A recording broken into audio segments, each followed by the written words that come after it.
Today's mental health check, we are taking a closer look at the impact of political polarization on young people. According to a recent report, kids start worrying about politics much earlier than previously thought. In fact, more than 60% of young people say they are concerned about it, and that worry can take a toll on their mental health and put a strain on relationships. Joining us now to talk more is Dave Anderson. He's vice president and senior psychologist at the Child Mind Institute.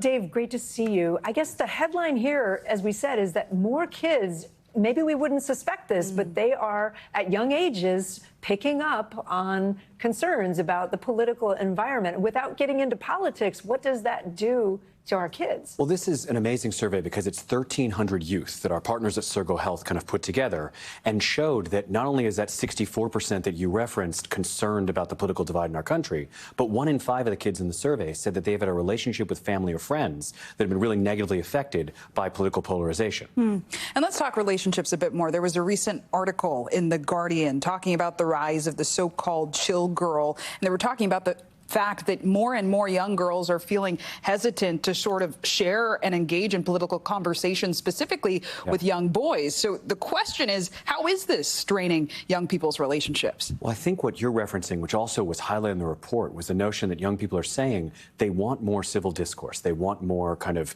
practice disagreement and understanding of these things, but they're also concerned about the safety of spaces where adults may make these spaces unsafe for them to actually express their views, or where adults might dismiss their views or say it's a product of their generation as they're trying to express how they're feeling about what's going on in our political spectrum right now. Yeah, and they seem to be very aware when they're on one side of the spectrum and someone else is on the other side. Like, they're processing that in real time. And this is regardless of political party affiliation or right, left, or center. This is something that showed up for all youth of any political persuasion in the survey, was that the stress is high about having these conversations.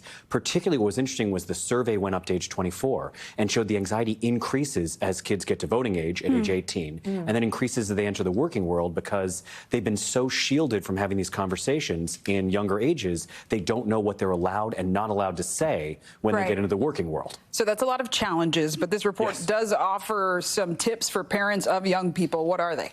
Well, what's really interesting about it is that it's kind of like, psychologists discovering the obvious. It's that, like, youth want us to talk more with them at younger ages about what's going on and to seek civil discourse in safe spaces around these things, to say we're not going to shy away from these topics. We're going to bring them back into schools, back into family conversations, with the understanding that disagreement is okay. We want to get things out there, listen to each other's perspectives, be able to have that space to think about what's going on. And youth say that even in families where their political views diverge from parents, and this can be right to left or left to right, youth say their stress is significantly lowered and their mental health is better when people are willing to have open, validating conversations. Say it out loud. Exactly. Listening to each other, just talking about it. What about teachers?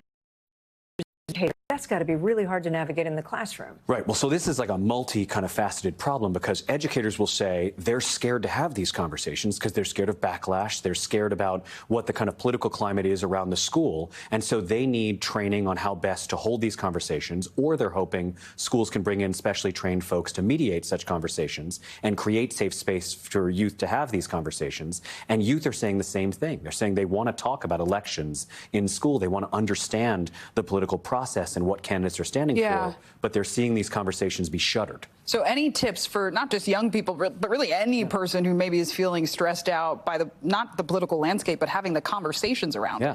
And I think that's the first step, is young people being advocates alongside the views that are in this study, and that we're going to discuss more tomorrow evening on a panel we're doing with Sergo Health. But, this is something where we want young people to say, I can advocate for these discussions to happen in my family. I can ask for a space where maybe we share views and hope we don't judge each other or dismiss each other. I can ask for that same space in school and hope that maybe I can start navigating some of these conversations and decreasing my own stress. Dave Anderson, always great to have you. Thank you so much. Yeah, great insights. We got a lot more news ahead. You're watching NBC News Daily.